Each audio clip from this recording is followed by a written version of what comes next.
सुबह के 6 बज रहे थे और ऋषि को मैं गई एकेडमी छोड़ने के लिए क्योंकि आज थी उसकी मैच यहाँ पर दूसरे गांव होने वाली थी।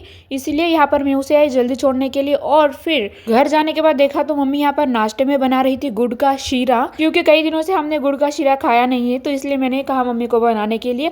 और फिर इतनी ज़्यादा ठंडी है ना यहाँ पर, इसलिए मुझे ना ये तेल की जो बॉटल है ना वो धूप में रखनी थी। और ऋषि ने तेल की बॉटल देखो कैसी कर दी, पूरी चपटी बना दी उसमें, क्योंकि तेल पूरा जम गया था ना, तो धूप में रखना पड़ता है इसको। फिर कई दिनों के बाद मैंने यहाँ पर कार भी नहीं चलाई थी, तो सोचा आज कार के चक्कर काट कर आऊँ।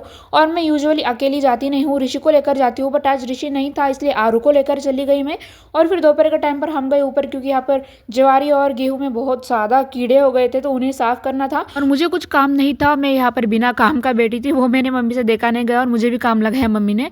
और फिर नीचे जाने के बाद मुझे दिखा ये ग्लू, जो कि वाइट ग्लू था। और बचपन में ना हम ये बहुत ज़्यादा करा करते थे, ग्लू लेके और ऐसे हाथ पर लेके इवनली उसे अच्छी तरीके से स्प्रेड करते थे।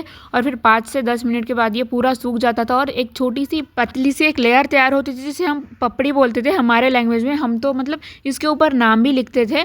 और फिर मैंने धीरे धीरे करके ये निकाली अपने हाथों से, और हम ऐसा समझते थे कि जिस जगह पर हम ये लगाते हैं और ये ऐसे पपड़ी निकलती है ना, उस जगह से पूरा अपने हाथ का मेल निकल जाता है।